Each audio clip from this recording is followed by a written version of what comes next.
चंबा के कैप्टन अभय राणा को नासिक में अवार्ड ऑफ विंग से नवाजे जाने पर चंबावासी काफ़ी गदगद है। वैसे भी कहते हैं कठिन परिश्रम और दृढ़ इच्छा शक्ति के बल पर किसी भी लक्ष्य को हासिल किया जा सकता है। इसी कहावत को एस्पिरेशन डिस्ट्रिक्ट चंबा के रहने वाले कैप्टन अभय राणा ने सार्थक कर दिखाया है। सफलतापूर्वक एविएशन ट्रेनिंग पूरी करने पर नासिक में कैप्टन अभय राणा को अवार्ड ऑफ विंग से नवाजा गया है। अब कैप्टन अभय आर्मी एविएशन में अपनी सेवाएं देंगे।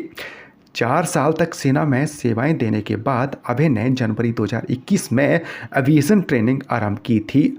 अब ये ट्रेनिंग पूरी हो गई है। 11 अक्टूबर 1990 में जन्मे कैप्टन अभय राणा के पिता राज सिंह राणा फायर ऑफिसर के पद से सेवानिवृत्त हुए हैं, जबकि माता बिमला राणा एनएचपीसी से अधीक्षक पद से सेवानिवृत्त हुई हैं। 8वीं तक की पढ़ाई चंबा में ग्रहण करने के बाद वो उच्च शिक्षा के लिए चंडीगढ़ पहुंचे। 12वीं कक्षा के बाद उन्होंने चंडीगढ़ से बीटेक की डिग्री हासिल की। उसके बाद उन्होंने बेंगलुरु में 1.5 वर्ष के लिए एक मल्टीनेशनल कंपनी में नौकरी भी की। इस दौरान उन्हें आईएमए में प्रवेश का मौका मिला और वो अपना सपना पूरा करने की राह पर चल दिए। कैप्टन अभय राणा ने बताया कि उन्हें बचपन से ही देश सेवा करने की इच्छा थी। यही कारण है कि इंजीनियरिंग करने के बाद भी उन्होंने सेना में देश सेवा करने का निर्णय लिया। उन्होंने बताया कि बचपन में उन्हें अपने दादा सेवानिवृत्त सूबेदार उधम सिंह राणा के किस्सों से काफ़ी प्रेरणा मिलती थी। वो हमेशा अपनी बहादुरी के किस्से सुनाया करते थे, जिससे देश सेवा का जज्बा पैदा हुआ। बहरहाल कैप्टन अभय राणा की इस उपलब्धि से उनके अभिभावकों सहित चंबा जिले के लोग काफ़ी गदगद हैं और उन्हें लगातार शुभकामनाएं दी जा रही हैं। जलाड़ी गांव में जे.एंड.के पुलिस के अचानक धमकने और स्थानीय लोगों के साथ हुई कहासुनी के मामले को हस्तक्षेप करते हुए चंबा पुलिस ने दोनों पक्षों में समझौता करवा दिया है। इसकी जानकारी एसपी चंबा एस.आर. लुकमा ने दी। उन्होंने कहा कि जे.एंड.के पुलिस का एक पुलिस दल उच्च न्यायालय के आदेशानुसार एक गुमशुदा फरार लड़की की तलाश हेतु पुलिस थाना किहार के आधिकारिक क्षेत्र गांव जलाड़ी में किहार पुलिस को सूचित किए बिना ही चले गए थे। बहरहाल पुलिस दल की गांव में स्थानीय लोगों के साथ कहासुनी और बहस हो गई, जिसकी सूचना पुलिस थाना किहार में प्राप्त होते ही किहार का पुलिस दल मौके पर पहुंचा और दोनों पक्षों को समझाकर हालात को काबू में किया।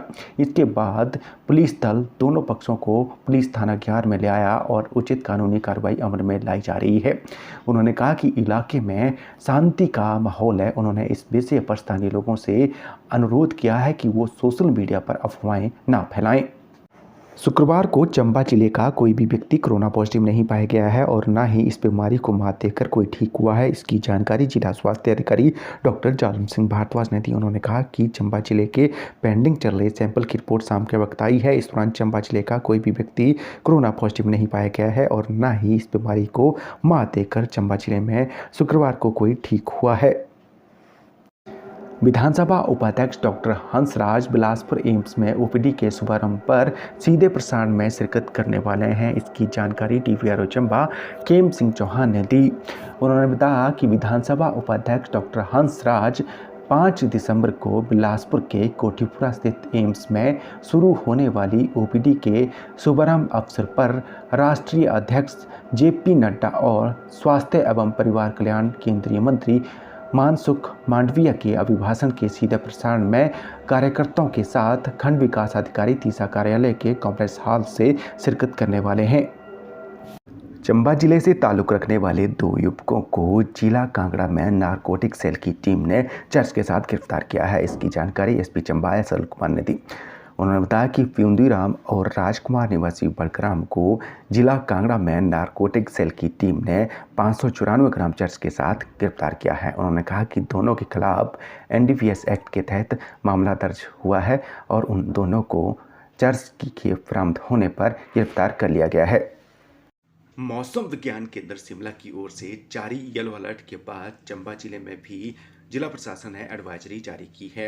उपायुक्त चंबा डीसी राणा ने कहा कि मौसम विज्ञान केंद्र शिमला की ओर से जारी येलो अलर्ट के बाद चंबा जिले में भी एडवाइजरी जारी करते हुए बर्फबारी और बारिश की चेतावनी जारी करते हुए लोगों से एहतियात बरतने का आह्वान किया है। उन्होंने कहा कि ट्रैकिंग बिल्कुल भी ना करें और ऊंचाई वाले क्षेत्रों में जाना भी खतरनाक हो सकता है। बहरहाल उन्होंने 6 दिसंबर तक किसी भी सूरत में ऊंचाई वाले एरिया और ट्रैकिंग में नहीं जाने का आह्वान किया है, क्योंकि 6 दिसंबर तक येलो अलर्ट जारी हुआ है और बारिश और बर्फबारी की संभावना भी जताई गई है।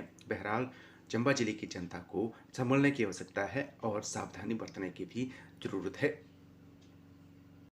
पंडित जवाहरलाल नेहरू मेडिकल कॉलेज चंबा में डिजिटल इंडिया पर आधारित स्लोगन प्रतियोगिता का आयोजन किया गया। इस प्रतियोगिता में MBBS 2018 बैच के प्रशिक्षु डॉक्टरों ने बढ़ चढ़कर हिस्सा लिया। इस प्रतियोगिता का आयोजन आज़ादी की 75वीं वर्षगांठ के उपलक्ष्य पर आयोजित हो रहे अमृत महोत्सव के उपलक्ष्य पर हुआ। इस प्रतियोगिता में मुख्य अतिथि के तौर पर पंडित जवाहरलाल नेहरू मेडिकल कॉलेज चंबा के प्रिंसिपल डॉक्टर रमेश भारती ने शिरकत की। उन्होंने अपने संबोधन में कहा कि प्रधानमंत्री नरेंद्र मोदी ने डिजिटल इंडिया का शुभारंभ इसीलिए किया था ताकि गांव से शहर तक संपूर्ण विकास हो सके।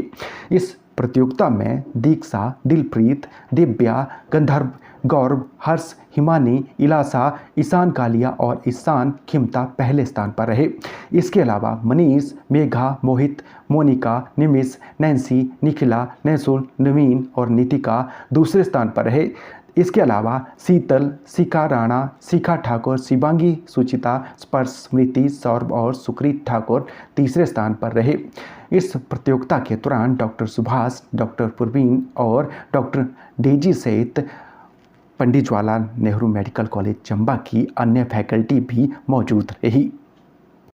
चाइल्डलाइन टीम चंबा की ओर से खजियार में आउटरीच कार्यक्रम के तहत जागरूकता कार्यक्रम का आयोजन किया गया। इस जागरूकता कार्यक्रम के तहत लोगों को चाइल्डलाइन टीम की कार्यशैली के बारे में अवगत कराया गया। इसकी जानकारी जिला समन्वयक कपिल शर्मा ने दी। उन्होंने कहा कि चाइल्डलाइन चंबा की ओर से खजियार में आउटरीच कार्यक्रम के तहत जागरूकता कार्यक्रम का आयोजन किया गया। इस जागरूकता कार्यक्रम के दौरान जहां कोविड-19 से संबंधित महत्वपूर्ण जानकारी दी गई, तो वहीं चाइल्डलाइन चंबा की कार्यशैली के बारे में भी अवगत कराया गया। उन्होंने कहा कि किसी भी तरह की परेशानी से संबंधित जानकारी हासिल करने के साथ साथ या हेल्प के लिए 109 पर संपर्क किया जा सकता है।